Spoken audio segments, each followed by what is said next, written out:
बंशीधरं तोत्रधरं नमामि मनोहरं मोहहरं च कृष्णं मालाधरं धर्मधुरं धरं च पार्थस्य सारथ्यकरं च देवं कर्तव्यदीक्षां च समत्वशिक्षां ज्ञानस्य भिक्षां शरणागतिं च ददाति गीता करुणाद्रभूता कृष्णेन गीता जगतो हिताय संजीवनी साधक जीवनीयं प्राप्तिं हरेर्वै सरलं ब्रवीति करोति दूरं पथि विघ्नबाधं ददाति शीघ्रं परमात्मसिद्धिं ददाति शीघ्रं परमात्मसिद्धिम्। ओम नमो नारायण। श्रीमद् भगवद गीता जी अध्याय 10 श्लोक 2। कल हमने एक प्रथम श्लोक की चर्चा की थी।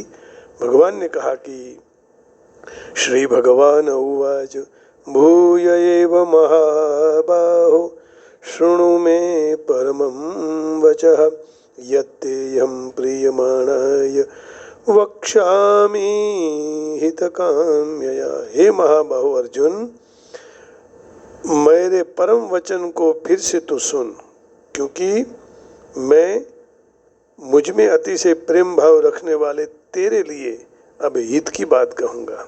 अब परम वचन के विषय में जिसको भगवान आगे कहेंगे, मेरे सिवाय पूर्ण तरह से पूर्ण दिखने वाले अन्य कोई नहीं मिल सकता।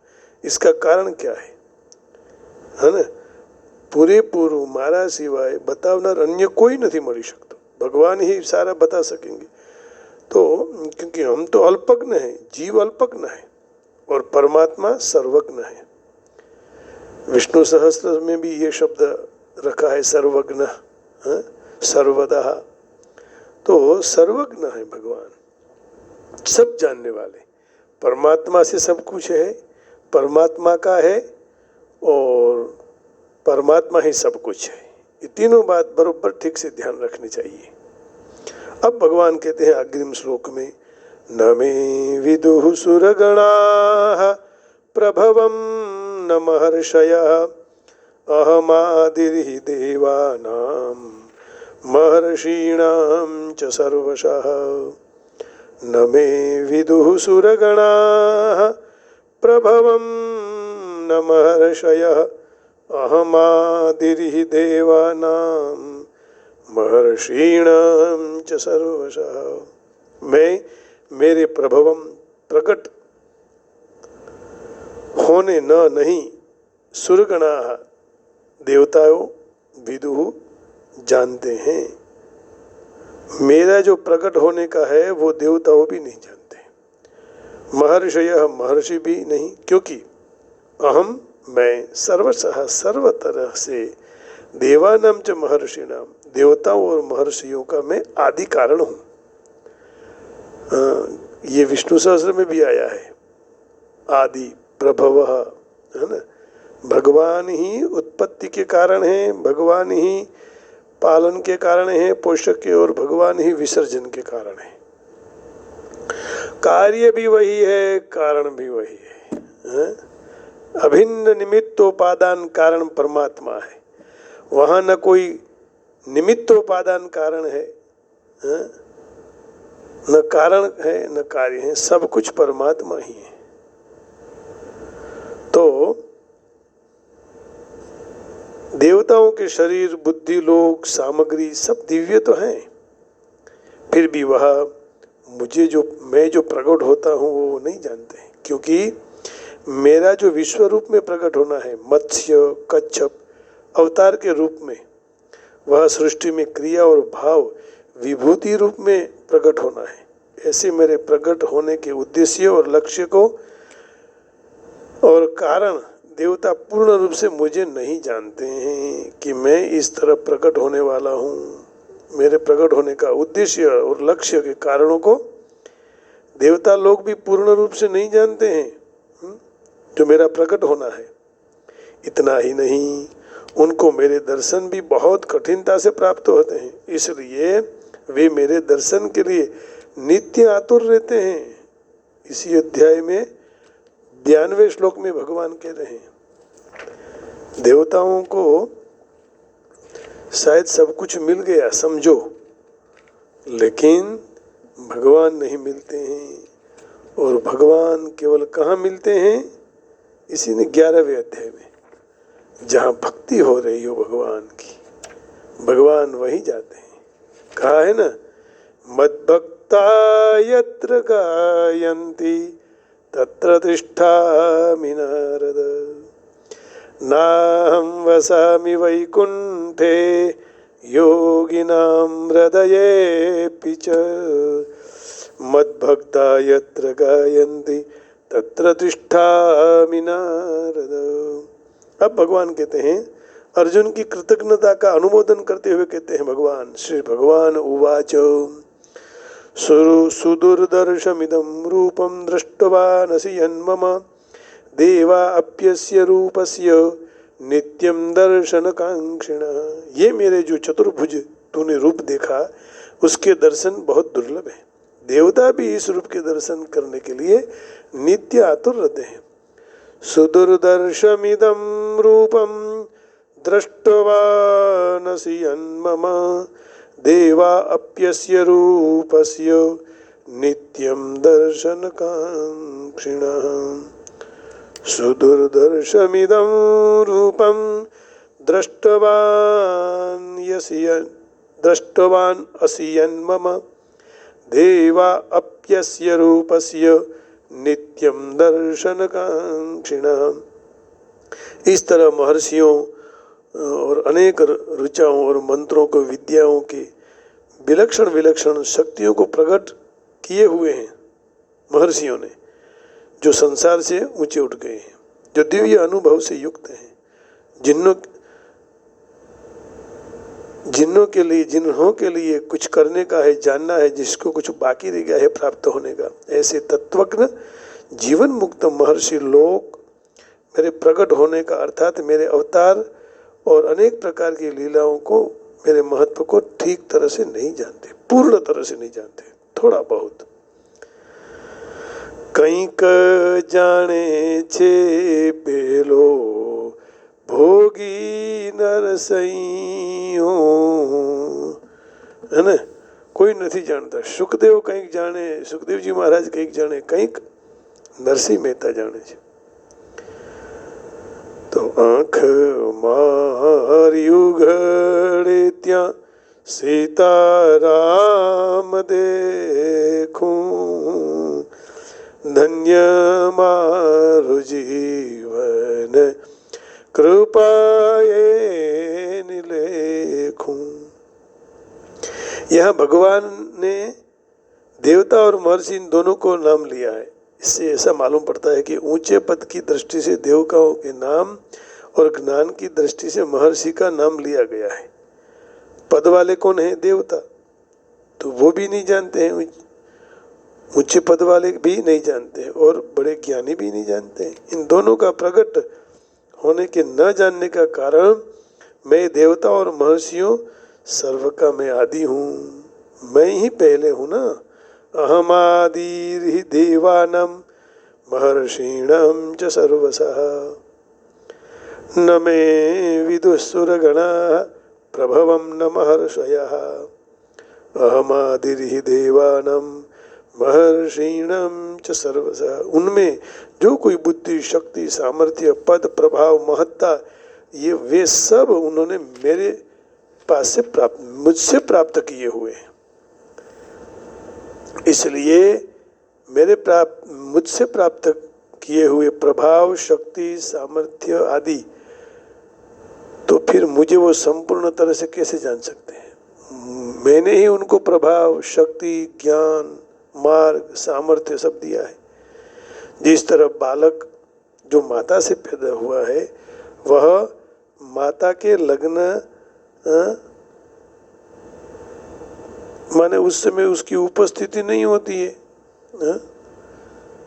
માતાના લગ્નને પોતાના શરીરના પેદા થવાને નથી જાણતો, એવી જ રીતે દેવર્ષિઓ મારાથી જ પ્રગટ થયા છે પણ મને जानता नहीं। उसी तरह ये महर्षि और देवताओं मुझसे ही प्रकट हुए हैं लेकिन मुझे जानते नहीं हैं, परंतु जान नहीं सकते हैं। तो इसी तरह देवता और महर्षि भी मुझसे उत्पन्न हुए हैं, मेरा कार्य होने कारण रूप मुझे नहीं जानते हैं। मेरा कार्य है क्या?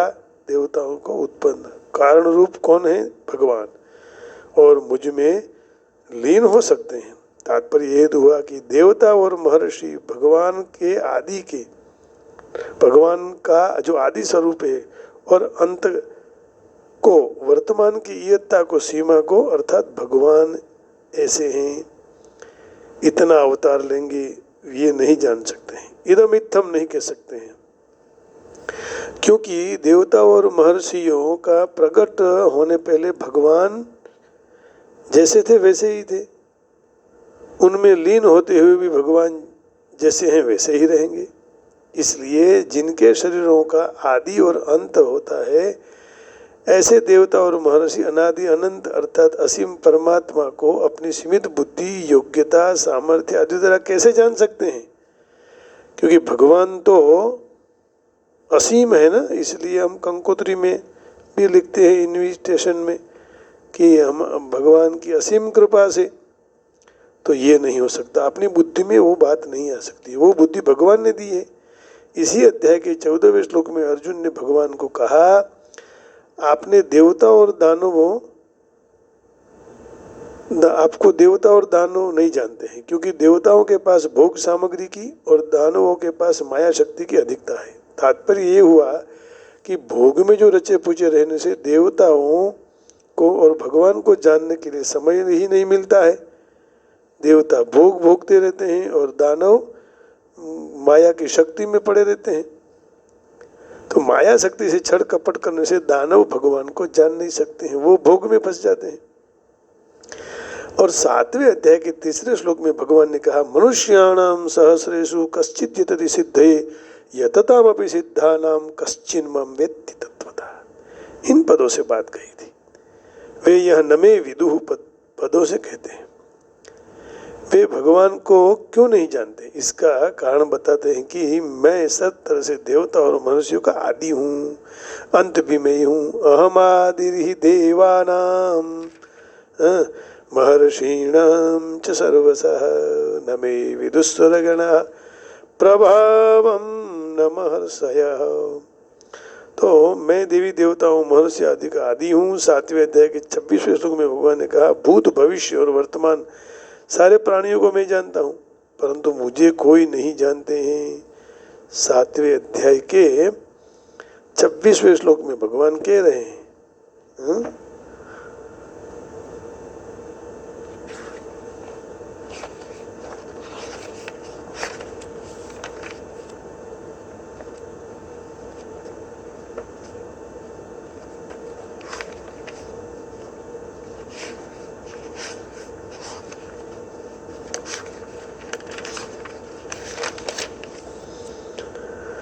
वेदाहं समतीतानि वर्तमानानि च अर्जुन भविष्याणि च भूतानि मम तु वेद न कश्चन। हे अर्जुन, जो प्राणी पूर्व हो गए हैं, वर्तमान में भी हैं, भविष्य में होने वाले हैं, मैं उनको जानता हूँ, परंतु मुझे कोई भक्ति रहित मानस मनुष्य नहीं जान सकता है। भक्ति चाहिए, भोग नहीं। राक्षस लोग माया में फंस जाते हैं और वो भी कुछ न कुछ दानव छड़ कपट में फंस जाते हैं। तो और भगवान रामायण में कहते हैं कि मुझे छड़ कपट वाले लोग अच्छे नहीं लगते हैं। मोहे कपट छल छिद्र न भावा निर्मल मन जन सो मोहि पावा। मोहे कपट छल छिद्र न भावा। वेदाहं समतीतानि वर्तमानानि च अर्जुन भविष्याणि च भूतानि माम तु वेद न कश्चन, तो भूत भविष्य आगे और मुझे कोई नहीं जानते हैं, मैं उनको जानता हूँ। इसलिए अर्जुन ने पण अग्रिम श्लोक में 14-15 श्लोक में कहा है कि आपने न देवो जाने से न दानव, दानव नहीं जानते हैं, देव भी नहीं जानते हैं, बल्कि आप स्वयं अपने आप से अपने आप को जानते हैं। पोते पोता थी पोते पोता ने जानो छो। इस श्लोक में भगवान ने राज्य गुह्य की बात कही है ना। 14-15 श्लोक में यहाँ कहा है, हम देख लेते हैं। सर्वमेतद्रतं मन्ये यन्मां वदसि केशव, नहि ते भगवन् व्यक्तिं विदुर्देवा न दानवः। हे केशव, मुझे आप जो कुछ भी कह रहे हो सारा सत्य में मान रहा हूँ। हे भगवान, आपका प्रकट होने का कोई नहीं जानते हैं। आपना प्रकट थवाने नहीं तो देवता जानते हैं, न देवता जानते हैं और न दानव भी जानते हैं। स्वयमेवात्मनात्मानं वेत्तत्वं पुरुषोत्तम, भूत भावन भूतेश देवदेव जगतपते। हे भूत भावन, सारे भूतों के ईश्वर, देवों के देव, हे जगत के स्वामी, हे पुरुषोत्तम, आप स्वयं अपने द्वारा अपने को जानते हो। पोताना वाले पोताने जानो जो। और हम लोगों को भी इसी रास्ते पर चलने की भगवान शिक्षा देते हैं कि हम हमको जाने, है ना। तो राजगुह्य में बात कही, भगवान विद्या बुद्धि योग्यता सामर्थ्य इसी से भगवान जाने नहीं जा सकते हैं, बल्कि जिज्ञासु के श्रद्धा और विश्वास और भगवत कृपा से ही भगवान को हम जान सकते हैं। तो भगवान को जानने के लिए भक्ति सर्वोपरि उपाय है और कोई उपाय नहीं, है ना। सर्वोपरि उपाय भक्ति है। तो आइए 10वें अध्याय के दूसरे श्लोक में जो भगवान कह रहे हैं, इसको और थोड़ा दृढ़ करने के लिए हम भाषा को बदलेंगे। हाँ? न मे विदुसुरगणाः, neither the host of demigods nor the great sages know my origin or opulence, for in every respect I am the source of the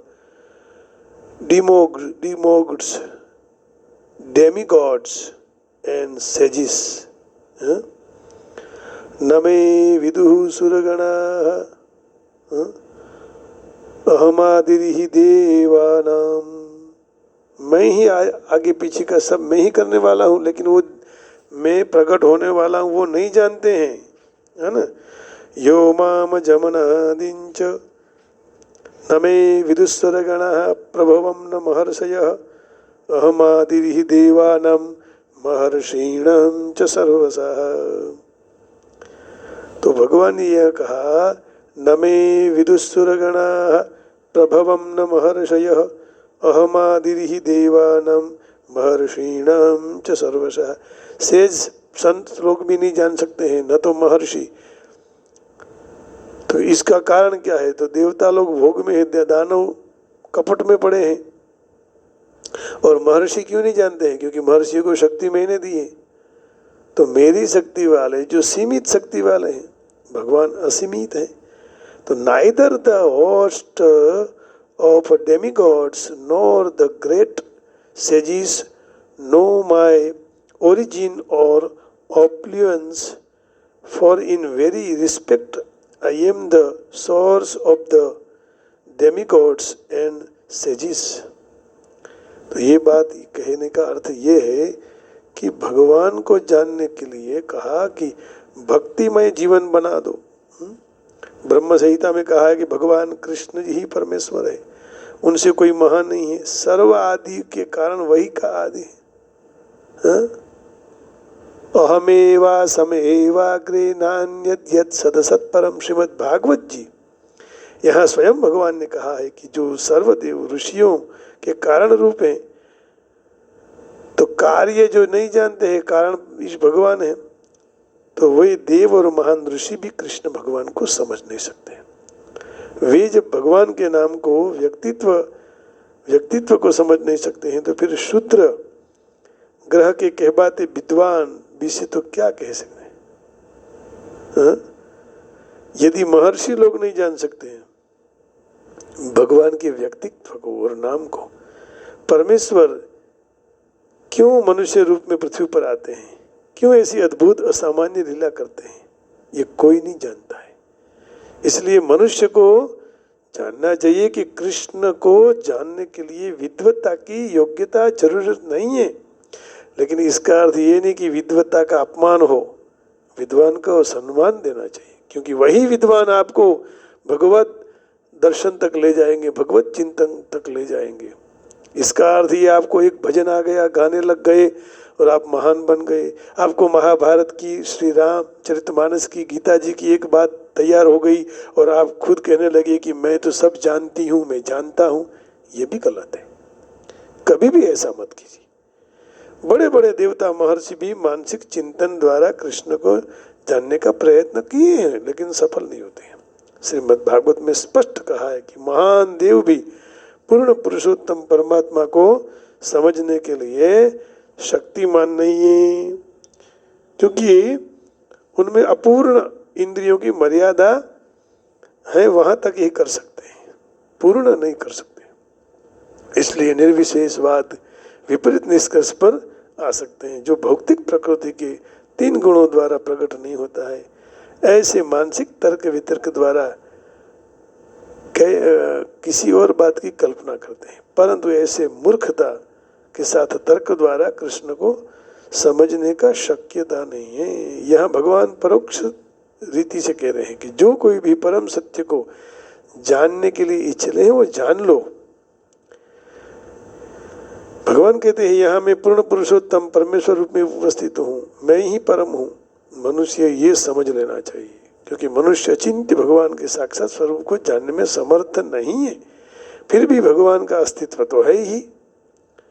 अब देखिए, आप ये नहीं मानेंगे कि भगवान सब कुछ नहीं है, तो क्या इसमें बिगड़ेगा किसका? भगवान का थोड़ी बिगड़ेगा। या तो आप नहीं मानेंगे तो क्या भगवत तत्व चला जाएगा? भगवान नहीं रहेंगे? सर्वथा रहेंगे। कैसे आप कह सकते हो? वही सर्वोपरि है। तो हम भगवत गीता और श्रीमद् भागवत में जो वचनों का अभ्यास करेंगे तब कृष्ण वास्तव में समझ सकेंगे। सनातन और ज्ञान आनंद से भरपूर है। जो मनुष्य भगवान की अपरा शक्ति में होते हैं उनको ईश्वर की अनुभूति शासक और सत्ता रूप में या तो निर्विशेष ब्रह्म रूप में प्रकट होती है। परंतु जहाँ तक मनुष्य दिव्य अवस्था में नहीं आता वहाँ तक भगवान के व्यक्तित्व को समझ नहीं सकता है। प्रायः मनुष्य कृष्ण के वास्तविक रूप को समझ नहीं सकते हैं। इसलिए कृष्ण अपनी अहेतु की कृपा से ऐसे चिंतकों पर दया करने के लिए अवतरित होते हैं। भगवान अवतार इसलिए हैं कि भक्तों को आनंद देने के लिए, भक्तों को सुखी करने के लिए।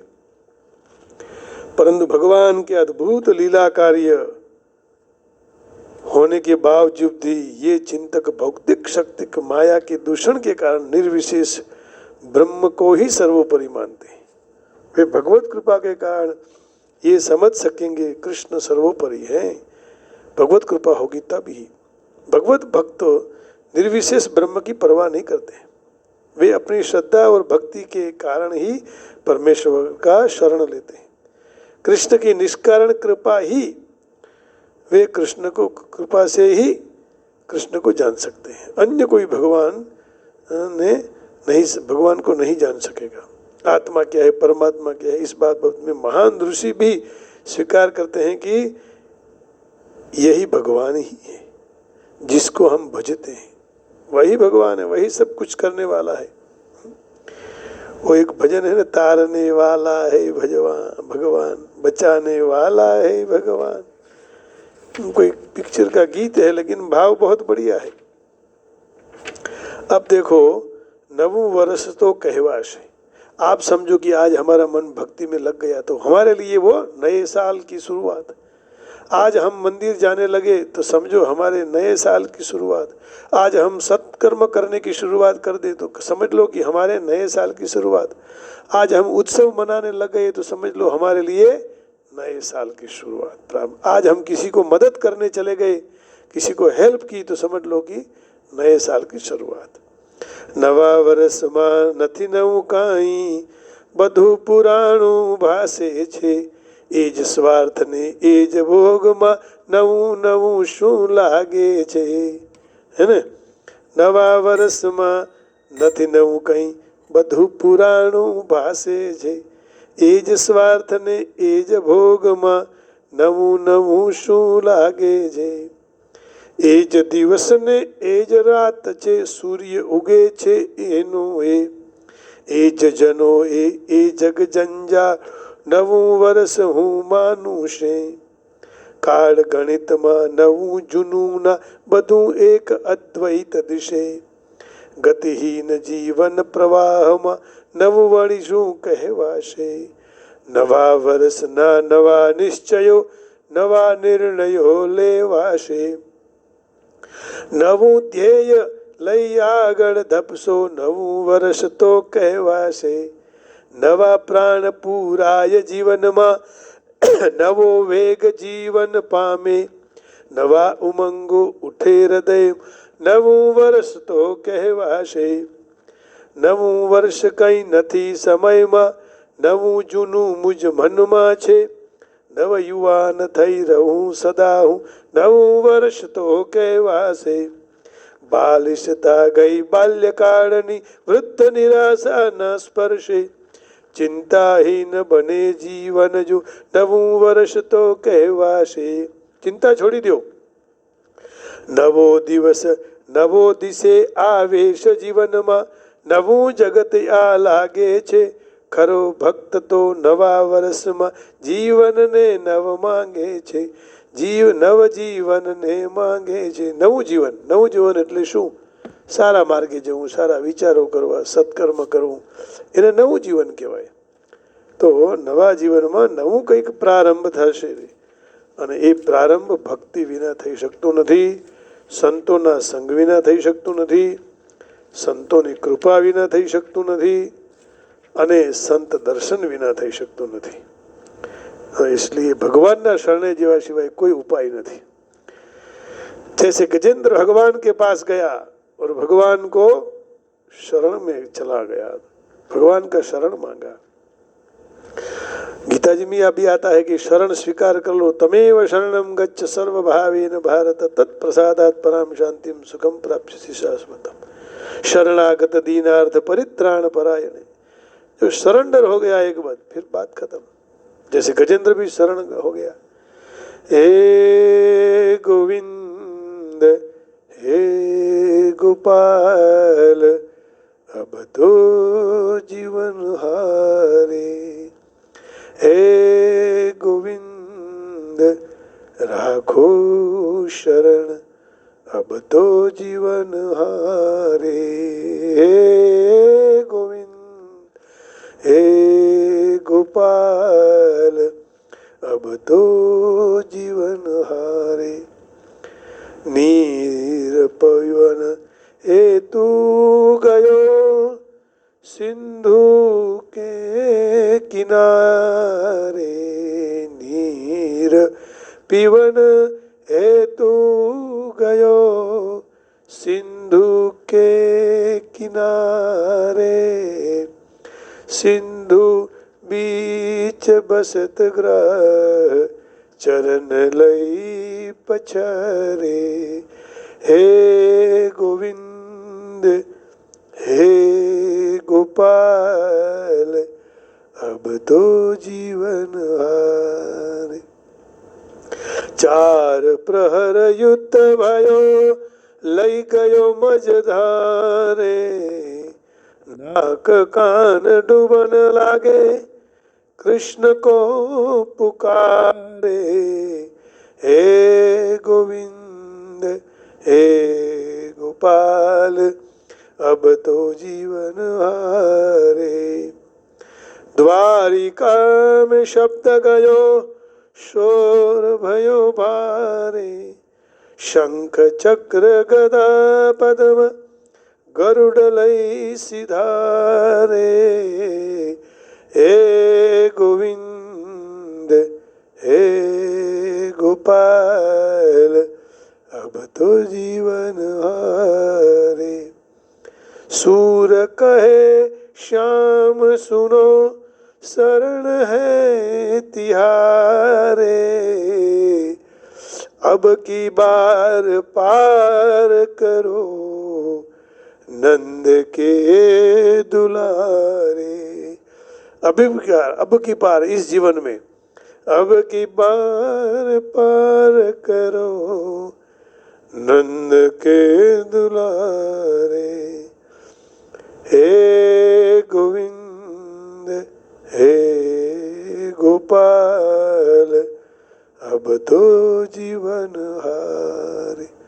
हे गोविंद राखो शरण, अब तो जीवन हारे।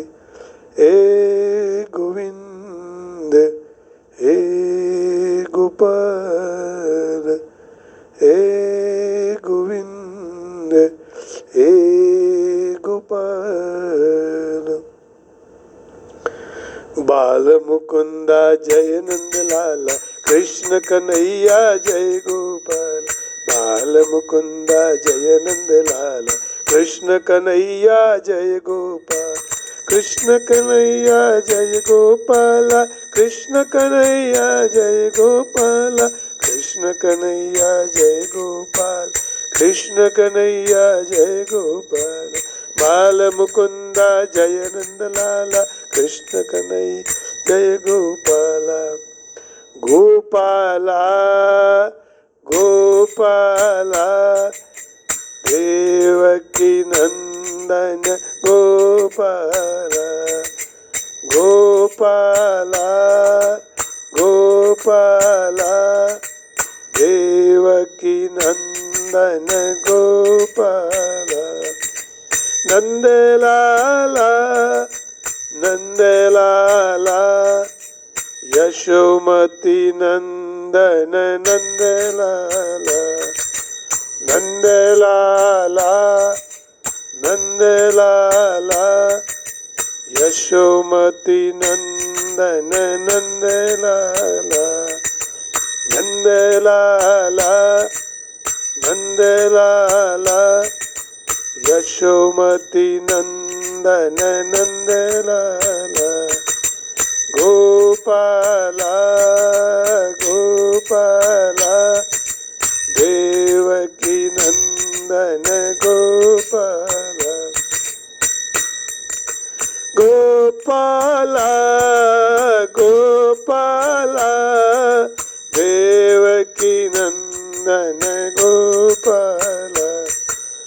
नंदलाला नंदलाला, यशोमती नंदन नंदलाला। बाल मुकुंदा जय नंदलाला, कृष्ण कन्हैया जय नंदलाला। कृष्ण कन्हैया लाल की जय। आप सबके हृदय में बैठे हुए पूर्ण पुरुषोत्तम परमात्मा को प्रणाम करके वाणी को विराम देता हूँ। जय श्री कृष्ण, राधे राधे। जय योगेश्वर, जय राधा रमन श्री बाके बिहारी लाल की जय। बरसाने वाली की जय। हरे कृष्ण जय श्री राम जय श्री राम।